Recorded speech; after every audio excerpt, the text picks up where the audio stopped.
Hello, everyone. If you like what I'm doing here, please consider subscribing, liking, and commenting. It would really help the channel out quite a bit. Thank you very much. Hi, everybody. This is Jay Stewart inviting you to It Pays to Be Married, the show that honors the American home. Each weekday, we hear the stories of interesting couples from all walks of life who have met the problems of their marriages and solved them. We hear their true stories recorded from their married lives. Then they have an opportunity to win our Family Fortune jackpot. We'll meet our first couple in just a moment. But first, one of the questions we almost always ask our guests after they've told us their story is just how they have managed to meet their adversity, how they have been able to overcome the particular obstacles in their married lives. And in almost every case, we hear the same answer: faith. Faith in God and faith in each other. It's a simple word, faith. The dictionary defines it as confidence, belief, loyalty. But we like to think of it in more human terms, for we've seen how faith is the very backbone of marriage. It's the thing that makes a husband and wife endure hardships without giving in. It makes them face temptation without weakening. It makes them rise above jealousy and suspicion of each other. Yes, the very fact that faith is the reason most often given for a successful marriage proves that faith is the backbone of marriage. If you think your story might be one of faith, and you live in or plan to be in Hollywood in the near future, write and tell us about it. Write to It Pays to Be Married, National Broadcasting Company, Hollywood 28, California.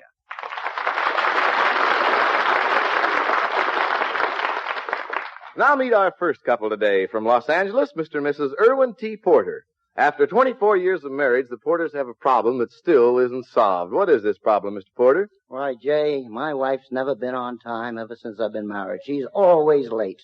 Is that true, Mrs. Porter? I'm afraid I can't agree. It just seems that way, because he's always too early. Jay. Well, now, wait a minute. What do you mean now? Why, Jay, do you know that she was even late for her own wedding? She kept 350 people waiting an hour. An hour? That's not very nice. How come you were late, Mrs. Porter?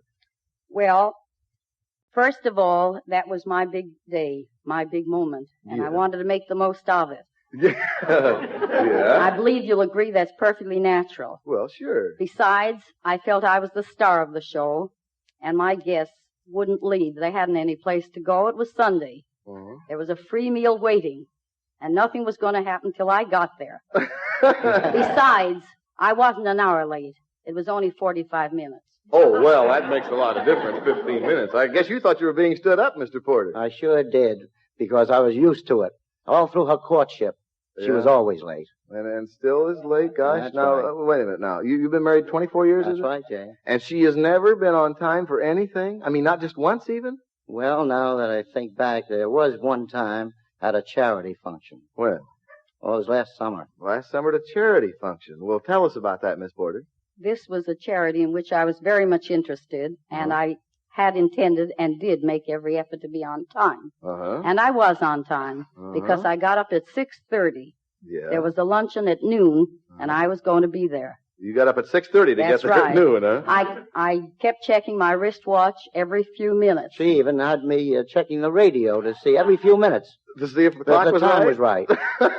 Yes, I admit I did. I even set my 2 alarm clocks so they'd ring off every half hour. Just to keep you going. And to be doubly sure, I set the timer on my Kelvinator electric range. Oh, my gosh, but there was a noisy house around there that morning. And well, did you get there on time? Yes, I got there with 10 minutes to spare. Oh, wonderful. You must have felt good, Mr. Porter. Your wife on time for the first time in 24 years? I sure did. I felt great. But when I got there, the place was empty. There wasn't anybody there. You mean everybody else was late? We were a week too early. Oh. Boy, you were not only early that time by 10 minutes, you were 7 days and 10 minutes. And thank goodness you were on the show today, folks, or we'd never heard this story from you, Mr. and Mrs. Porter. We'd like you to have a gift for your home that'll help you with your homemaking. First, here's a Capital Electric broiler.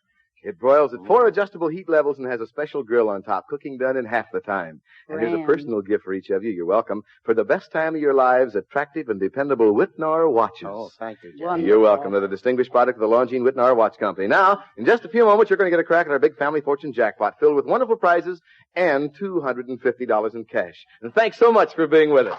Thank you.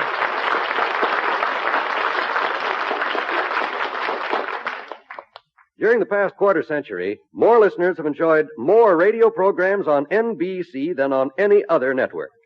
Today, when you tune to the station where you hear the familiar 3 NBC chimes, you're assured of hearing the finest in music, drama, comedy, and mystery. Friday evening, laughs for your whole family when NBC brings you the Bob Hope Show and the Phil Harris Alice Faye Show. Special guest on the Bob Hope Show Friday will be one of your favorite motion picture stars. You'll enjoy a laugh a minute when Bob presents a fun-filled dramatic parody, and you'll also enjoy the musical moments provided by lovely Margaret Whiting and the Les Brown Band of Renown on the Bob Hope Show. Later, when it's time for the Phil Harris Alice Faye Show, tune to this same station for the fast-paced mirth and music that makes Friday night one of the week's most listenable evenings. Yes, every Friday night you'll find an hour of stellar comedy and scintillating music on the Bob Hope Show and the Phil Harris Alice Faye Show. Hear them both on most stations of the NBC radio network.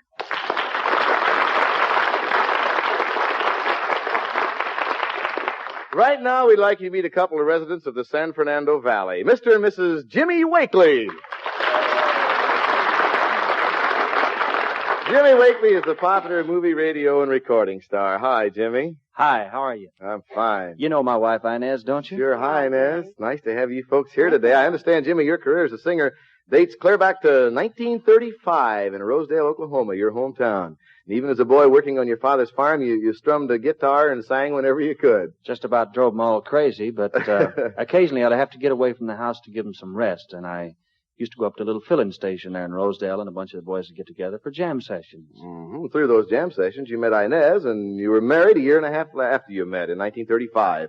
How'd you support your young bride then, Jimmy? Well, my dad and I used to operate a filling station later there in Rosedale. All this time you had those musical ambitions. You wanted to sing on the radio. How'd you first get on the radio? Well, I wrote a letter to a little 100 water out in Elk City, Oklahoma, and asked them if they'd like to have a great singer and his guitar. And they said yes. They didn't know who it was, of course. So I hitchhiked out there and did a very wonderful 15 minutes. Good. And then they hired you, huh?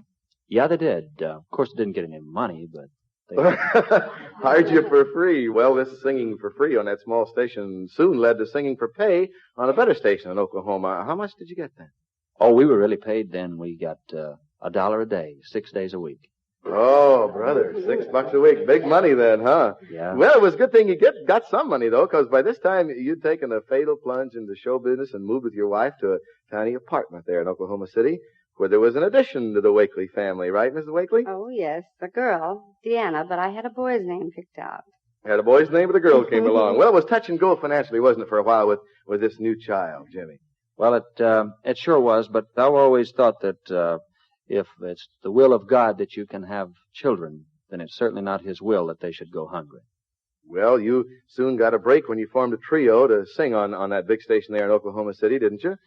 Yeah. One day you got an inspiration that affected your entire career. You switched from popular to Western music, and you've just been successful from then on. Well, I'm glad that we switched to Western, because otherwise Gene Autry might never have been my guest. He came through Oklahoma City and appeared on my show and told us if we would come out to Hollywood, he would put us to work on his radio show. Well, that was a break for you in many ways, a much-needed break, because you had another mouth to feed then, didn't you, Mrs. Wakely? Yes, I had Carol, another girl, but I named her Carol so I could use it for either one. You picked out a name ahead of time, Carol, and figured that would work no matter which came along, you know? But it was a girl. Well, that big breakout here in Hollywood didn't quite materialize till later on, and the Wakely budget got pretty low, and another baby was expected. Jimmy, could you tell us about this crisis in your life?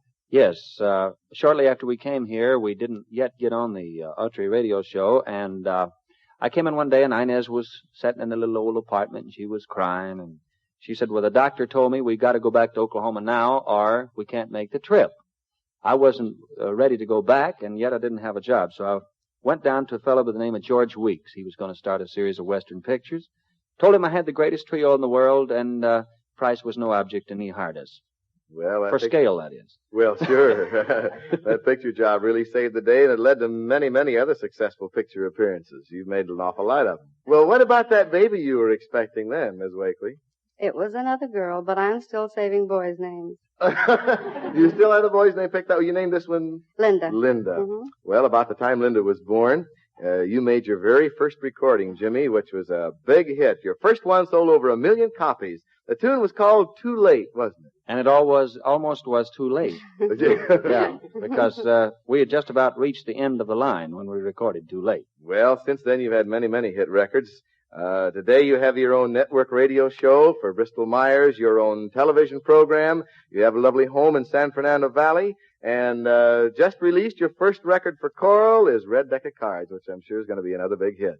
Thank you very much. I'm what is known as a revitalized Okie. and finally, your fourth child came along in 1944. And you made boy. It. A boy, Johnny. Well, they're glad for you, I think, Inez. Jimmy and Inez Wakely, you've hit the top with a successful career and a successful marriage after a pretty rough go.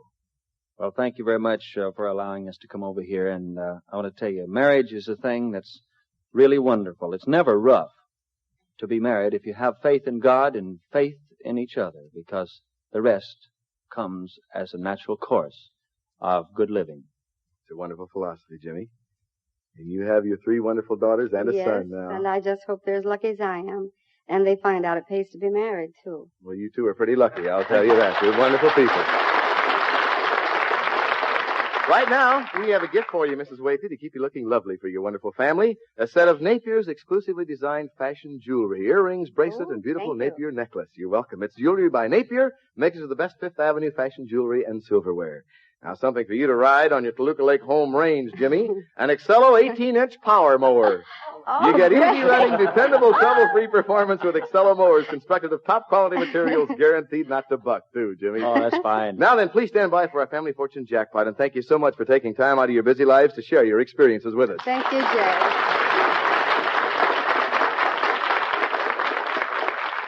Many of you folks listening already own United States savings bonds, which will mature within the next few months.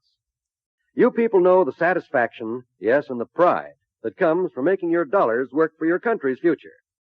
What's more, if you bought your bonds through the payroll savings plan where you work, you've discovered what this kind of automatic saving can accomplish for you and your family, because you've seen your money increase since you bought your bonds. When you get the money from your bonds, if you really need it for a home, your youngster's education, or something else truly important, then spend it for that. But if you can, by all means, put it right back into savings bonds and keep up the good you've been doing for yourself and your country. Remember, there's no investment that benefits America more. Invest your money in United States savings bonds. When you do, you're investing in the future of your country, and you'll feel more secure tomorrow if you invest in United States savings bonds today.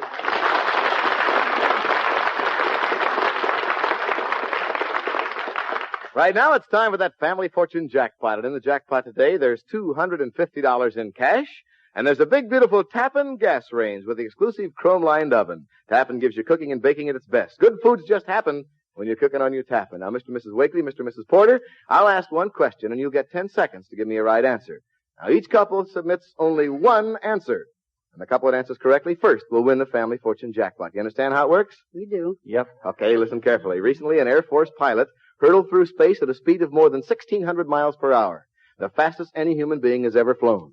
Tell me, what's the name of this much-publicized pilot? Don't help. No coaching. Whoever says it first, agree on one answer each couple. Hurry.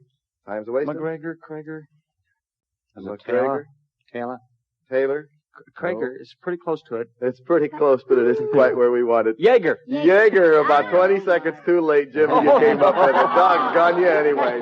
Time had gone off about at least 10 seconds ago. I'm sorry we didn't get the correct answer out in time. We'll carry our jackpot prizes over tomorrow. Me, I say thanks very much to the 4 of you for being on our show. And good luck to you, Jimmy. Too late, your famous record. It Pays to Be Married, created and produced by Stephen Haydes and Henry Hoople, is an NBC Radio Network production transcribed in Hollywood. Be sure to be with us Monday for more interesting couples and their true stories of their married lives. Until then, this is Jay Stewart reminding you that it pays to be married. Laugh with Bill Harris and Alice Faye tonight on the NBC Radio Network.